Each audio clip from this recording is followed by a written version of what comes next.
Merci de nous rejoindre sur Chérif la télévision. Mesdames et messieurs, bonsoir. Bienvenue dans cette édition. Une délégation des élèves et étudiants maliens de la Côte d'Ivoire a rendu mardi dernier une visite de courtoisie au président du GNSM, le guide spirituel des Ansar, Seyd Chérif Ousmane Madane Aïdara. Une visite sanctionnée par la remise d'un tableau d'honneur au guide pour récompenser tous ses efforts. Ibrahim Koulibaly avec la voix de Ousmane Sogouré. Cette visite des élèves et étudiants maliens de la Côte d'Ivoire chez le guide est la suite logique de la tournée entamée par ces jeunes il y a de cela quelques mois au Mali. Une tournée qui avait pour but de connaître davantage la culture malienne qui reste leur propre histoire. Accueillis cordialement par Seyd Chérif Ousmane Madane Aïdara au cours de ce voyage, c'est pourquoi ces étudiants, après des échanges, ont décidé de récompenser le guide par la remise d'un tableau d'honneur pour sa générosité et ses efforts consentis à l'islam dans la sous-région, en l'occurrence au Mali. Nous sommes là dans le cadre de la remise d'un tableau d'honneur de reconnaissance au Seyd Ousmane Chérif Aïdara, et grâce à son geste et sa généreuse contribution à l'association élèves étudiants maliens de Côte d'Ivoire. Pendant notre voyage d'études au Mali ici, c'est un voyage qui a été dédié à la formation et à la culture, simplement la culture malienne. Donc c'est dans ce cadre que nous avons adressé une correspondance à Kramo Aïdara. Donc il a répondu favorablement et nous a reçus au salon ici. Et il nous a fait des gestes vraiment très grands. Et grâce à ces gestes, aujourd'hui l'association est en train de marcher. Et grâce à ces bénédictions, depuis que nous avons reçu Kramo Aïdara, comme nous avons si bien dit depuis le début de la parole, Kramo Aïdara, à travers ces bénédictions, ces prêches, nous avons entendu. Donc nous sommes venus voir Kramo Aïdara. Il nous a bénis et il nous a fait des gestes. C'est dans ces cas que nous sommes là. Donc la seule chose que nous pouvons dire aujourd'hui, c'est de bénir Kramo Aïdara et demander à tout le monde vraiment de s'unir à nous, les étudiants maliens de Côte d'Ivoire, de bénir Kramo Aïdara, car tout ce qu'il est en train de faire, c'est pour le Mali, c'est pour, je pense que le monde, et c'est pour tout le monde. Donc la seule chose qu'on devait dire et exprimer, c'est de continuer vraiment à encourager Aïdara. Moi je pense que parce que Aïdara aujourd'hui n'est pas pour les Maliens seulement, c'est pour tout le monde dans la sous-région, le monde entier. Donc je pense très bien que nous sommes là, c'est dans ce cadre. Donc en dernier mot, au nom de l'ensemble des étudiants maliens de Côte d'Ivoire, Seyd Chérif Ousmane Madane Aïdara a salué à sa juste valeur ce geste hautement symbolique des jeunes avant de leur faire des bénédictions pour une bonne suite de leurs études. Rappelons que l'association des élèves et étudiants des Maliens à Côte d'Ivoire est créée dans le but d'améliorer les conditions des étudiants maliens dans les espaces universitaires et scolaires. L'Union des jeunes musulmans du Mali a procédé ce mercredi 16 mai à une journée de consultation gratuite à Fadjigla, en commune 1 du district de Bamako. Objectif, promouvoir la santé des musulmans afin de mieux préparer le mois de Ramadan. Tata Touré, Abdoulaye Sokodougou. Cette journée de don de sang s'inscrit dans le cadre de la célébration du 63e anniversaire du guide spirituel des Ansar. Initié par la Fédération Ansardine Internationale, ce don de sang a pour but d'inciter les fidèles à faire don de leur sang pour sauver des vies et constituer une banque de sang qui sera disponible pour toute urgence. Chaque année, l'association Ansardine organise une journée de don de sang au cours de l'anniversaire de Cheikh Chérif Ousmane Madane Aïdara. Donc cette année, l'organisation est faite au centre de santé Chérifla. Et vous voyez cette masse, nous ne pouvons pas prélever toute cette masse, nous allons prélever une certaine quantité pour le souci de conservation et de date de péremption, puisque le sang, le délai de péremption c'est 1 mois. Donc si on prélève toute cette masse, nous savons que le stock va dépasser 1 mois et ça sera périmé. Nous remercions aussi l'association Ansardine qui a organisé cette journée de don de sang. Nous savons que les bénéfices du sang sont multiples, puisque rien ne peut remplacer le sang que par le sang. Et nous savons aussi que sauver une vie, c'est comme si vous avez sauvé toute l'humanité. Et cette masse, combien de quantités de sang sera prélevée aujourd'hui? Et ça va sauver combien de vies? Et si vraiment il y a une bénédiction et une miséricorde de Dieu, nous savons que cette miséricorde c'est pour d'abord Chérif Ousmane Madane Aïdara et pour l'association Ansardine. Et la presse, vous êtes là aujourd'hui, la télévision, vous allez montrer cette image et d'autres pourront imiter cette journée de sang. Et ces bénéfices vont à la télévision et à l'association. Pour accomplir ces gestes humanitaires, tous les membres de la FADI ont jugé nécessaire de se porter volontaires pour ces dons de sang. Les femmes ne sont pas restées en marge de cette activité. Elles aussi ont manifesté leur volonté de venir en aide aux personnes en manque de sang. Ça vient à point nommé, surtout. Et je pense que dans 2 jours, ça sera le mois de carême. Tout le monde sait que pendant le mois de carême, il est très difficile aux musulmans de venir donner leur sang. Ça va nous permettre quand même de faire un stock conséquent, de traiter et de mettre à la disposition de la population. Vous savez, en cette période de chaleur, et là, il y a beaucoup de gens qui sont là et que le besoin est là.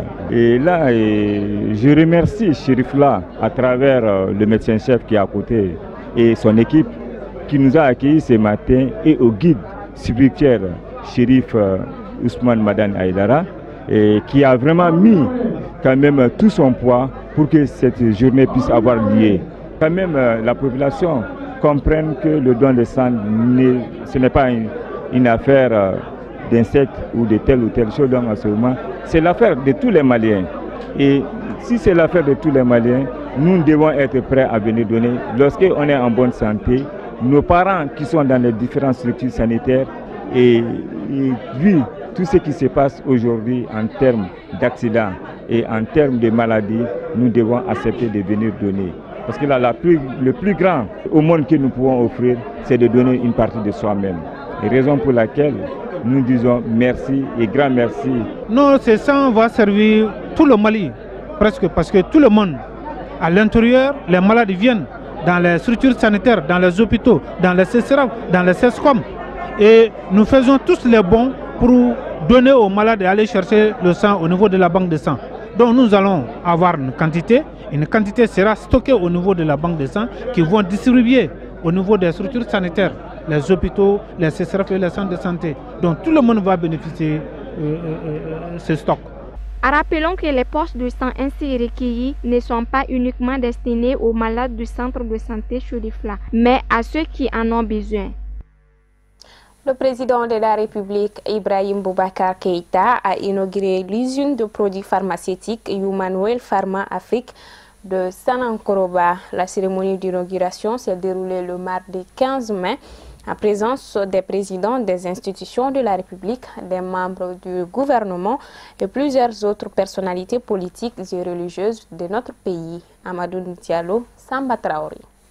Bâti sur une superficie de 7,8 hectares pour un investissement total de 30 milliards de francs CFA, l'usine de produits pharmaceutiques Humanwell Pharma Afrique de Sanankoroba est le fruit de la coopération sino-malienne. Elle dispose d'une capacité et d'un outil de production de dernière génération. Cette unité de production favorisera le développement du domaine médical de notre pays et améliorera sa compétitivité dans la concurrence de l'Afrique de l'Ouest. Excellence, Monsieur le Président de la République, l'industrialisation est pour vous une priorité. Dès lors, le secteur industriel doit jouer pleinement un rôle moteur en accroissant sa contribution à la création de richesses. Je suis heureux de constater que lorsque les investisseurs, attirés par votre politique économique clairvoyante, créent des industries dans notre pays, vous n'économisez pas votre temps, malgré un agenda particulièrement saturé, pour assister vous-même à la mise en marche afin de les encourager et de les motiver davantage. Cette grande marque d'attention constitue une véritable source de motivation pour nos investisseurs. Je voudrais alors donc vous exprimer toute notre gratitude pour votre constante sollicitude. Excellence, Monsieur le Président de la République, l'usine de produits pharmaceutiques de la société Humanwell est avant tout un fruit de votre engagement à faire du Mali une nation debout et prospère.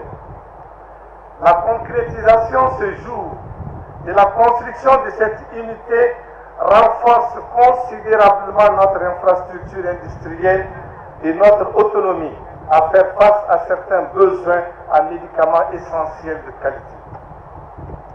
Excellences, Monsieur le Président de la République, l'usine de produits pharmaceutiques de Sanankoroba est une référence dans toute l'Afrique. L'usine compte actuellement plus de 230 employés locaux et 13 employés chinois. Elle contribuera à lutter contre le chômage des jeunes dans la commune de Sanankoroba. Pour symboliser la vivacité de la coopération entre la Chine et le Mali, le chef de l'État Ibrahim Boubacar Keïta a planté un arbre dans la cour de l'usine avant de procéder à l'inauguration de l'unité de production. L'association Sebeton a organisé une journée de citoyenneté samedi 12 mai à Kalabankoro, à Deken. Une journée au cours de laquelle plusieurs activités citoyennes ont été menées. C'était en présence des membres de l'association et des invités. Mamadou Ben Chérif Soumano avec la voix de Amadou Diallo. Cette journée de citoyenneté a pour but de faire le point des activités menées par l'association Sebeton, notamment des consultations gratuites et les nettoyages de lieux publics. Définir la citoyenneté et ses valeurs ont été d'autres sujets abordés au cours de la rencontre qui a mobilisé la population de Kalabankoro. On m'a parlé de Sebeton et quand j'ai assisté à leur première rencontre, j'ai vu tout de suite le sérieux qu'il y a. Pour aller terre à terre, on a un ancien professeur de médecine qui a été ministre de la santé de ce pays, qui disait que la santé d'une population est liée à 3 facteurs. Ces 3 facteurs, c'est l'eau, le balai et le savon. La santé est liée à ces 3-là. Et quand on voit la démarche de Sebeton, exactement c'est ce qu'ils sont en train d'entreprendre dans notre quartier. Ils font l'assainissement. Et quand le président a parlé cet après-midi, il a parlé de problèmes d'eau. Il a parlé d'une entreprise de savon. Et ils ont l'appui par rapport à la direction de l'assainissement.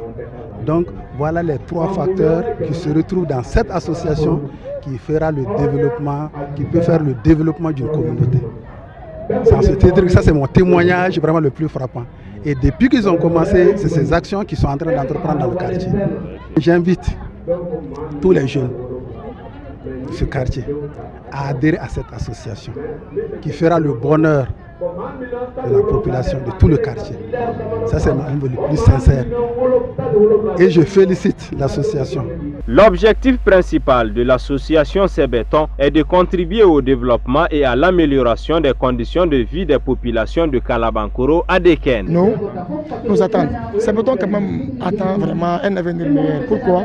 Si vous voyez cette journée que nous avons placée sous le thème de la citoyenneté, d'abord un bon citoyen, c'est quelqu'un qui pense à un développement local et ensuite à un développement national. Donc nous attendons de cette association un avenir meilleur, un développement et une conscientisation de la jeunesse. Et puis ce matin, à partir de cette heure, Sebeton a commencé d'abord à assainir le grand marché de l'Adéken, à assainir le CESCOM de l'Adéken. Vous voyez la voie publique là qui descend, Sebeton l'a assaini. Donc le deuxième volet, c'était la consultation pendant 4 à 5 heures de temps.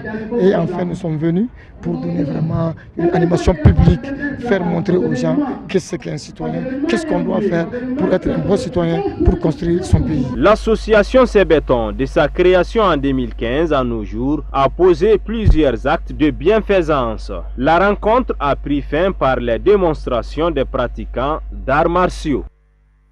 Suite à l'arrestation du journaliste Salif Diarra de Mali Actu, libéré après 6 jours de détention dans les locaux de la brigade d'investigation judiciaire et de la brigade des mœurs, les responsables des organisations professionnelles des éditeurs de la presse ont organisé une conférence de presse et un sitting devant la maison de la presse de Bamako. Objectif, critiquer, dénoncer et informer l'opinion publique nationale. C'était ce jeudi 17 mai 2018. Les objectifs, ils sont très simples. Comme vous le savez, au mois de février passé, des gens qu'on dit de pouvoir public sont descendus dans une rédaction de Mali Actu pour aller enlever des journalistes dans l'exercice de leur fonction. C'est des gens qui ne connaissent pas la loi sur la presse, la loi sur les délits de presse, qui sont allés de façon très mal intentionnée procéder à l'enlèvement des journalistes. Ça, nous condamnons.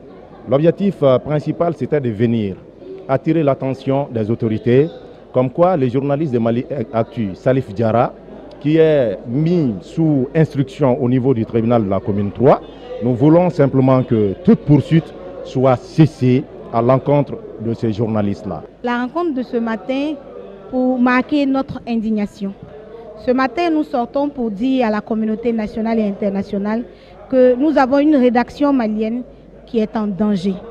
Parce que depuis le 21 février 2018, nous avons 3 confrères qui ont été enlevés, sinon arrêtés manu militari par des hommes non identifiés dans les locaux de leur journal, je dis le journal Mali Actu. C'est un journal en ligne.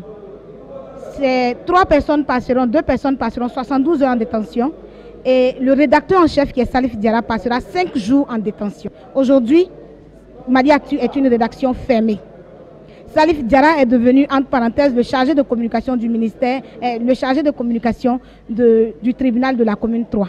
Parce que chaque vendredi, il s'y rend pour signer un papier. Après, il se présente à un juge d'instruction qui lui dit « Bon, ben voilà, vous pouvez rentrer à la maison ». Nous trouvons que c'est une manière de nous réduire au silence. C'est une façon de réduire Mali Actu au silence. Et si rien n'est fait, demain, ça peut être Sika TV, demain, ça peut être Shérifla, et pourquoi pas Tamani Studio, Tamani un jour. Ce sitting, c'est pour soutenir notre frère Salif, qui est sous contrôle judiciaire depuis plusieurs mois maintenant.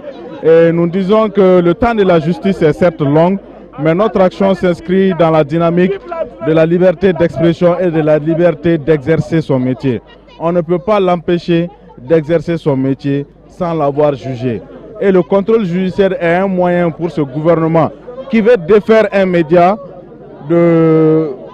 d'empêcher ce média de faire le travail qui est d'informer le peuple. Alors je pense que ce sitting c'est une bonne chose, on veut vraiment la liberté de la presse. On voudrait que Salif retrouve sa liberté parce qu'on considère que comme s'il est en prison, même s'il est à la maison, parce qu'il ne peut jurer pas de sa fonction déjà. En plus, on remarque que les journalistes de Mali Actu n'ont pas les outils de travail, donc on veut vraiment la liberté de la presse, que la liberté de la presse soit une réalité au Mali. On a dit, en fait, c'est dans la mouvance du 3 mai, Journée internationale de la liberté d'expression et de la presse, on a décidé de parler, en tant que secrétaire général de TAF, bien sûr, de réunir les confrères et de parler de l'état de la liberté de la presse dans notre pays.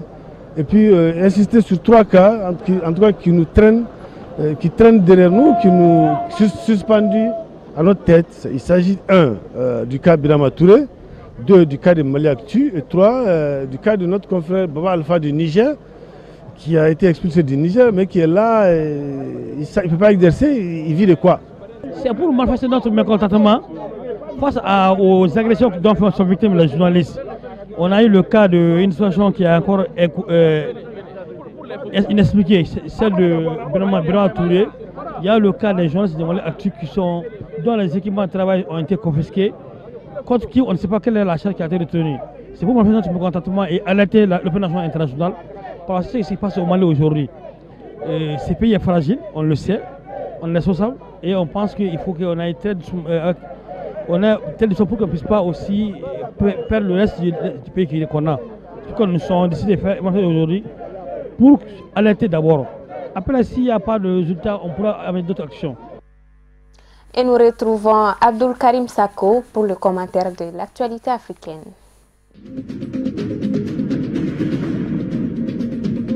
Des rumeurs sur d'éventuelles tensions entre le président libérien George Weah et sa vice-présidente Jewel Taylor défrayaient la chronique depuis quelques semaines au Libéria. Lundi, la deuxième personnalité du pays a fini par l'admettre. Jewel Taylor s'est excusée auprès du président Weah pour ses sorties du pays à répétition sans l'en aviser au préalable. Elle reconnaît que ces voyages ont fini par créer un climat de méfiance à la tête de l'exécutif. Au Libéria, nombreux sont ceux qui ont lié ces sorties à des rencontres secrètes avec son époux, Charles Taylor, condamné en 2012 pour terrorisme, viol, meurtre et utilisation d'enfants soldats par des groupes rebelles dans la Sierra Leone voisine pendant la guerre civile de 1991 à 2002.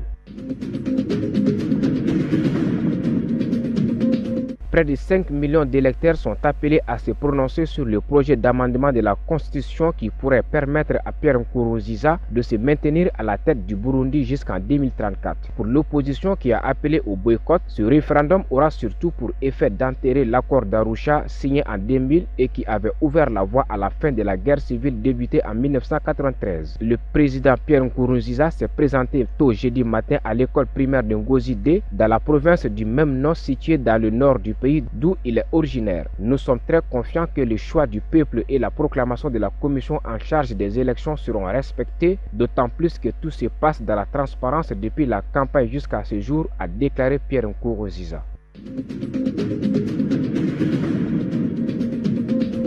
De nombreuses heures entre étudiants et forces de l'ordre ont éclaté mercredi dans plusieurs universités du Sénégal au lendemain de la mort causée par une arme à feu d'un étudiant dans le nord du pays lors d'une confrontation avec des gendarmes. L'étudiant de l'université Gaston Berger de Saint-Louis, tué mardi, Mohamedou Faloussen, 25 ans, est décédé suite à une blessure par arme à feu, a affirmé mercredi le procureur de cette ville du nord du Sénégal, Ibrahim Ndoye, se fondant sur les résultats de l'autopsie.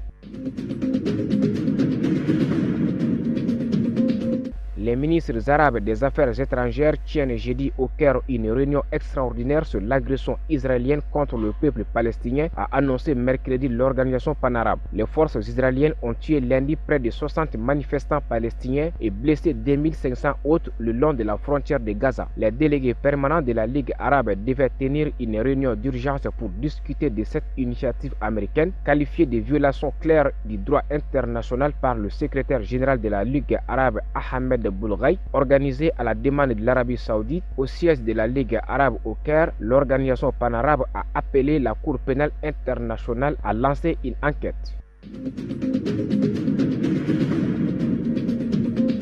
Donald Trump fait polémique dans son pays lors d'une interview diffusée en direct à la télévision. Le 45e président des États-Unis a qualifié les immigrants illégaux d'animaux. Ce ne sont pas des hommes, ce sont des animaux. Donald Trump parle en ces termes des clandestins renvoyés de l'autre côté de la frontière mexicaine par les États-Unis. Nous les expulsons à un rythme jamais vu auparavant, se félicite même le président américain. Ces propos relayés en direct à la télévision ont immédiatement suscité la polémique.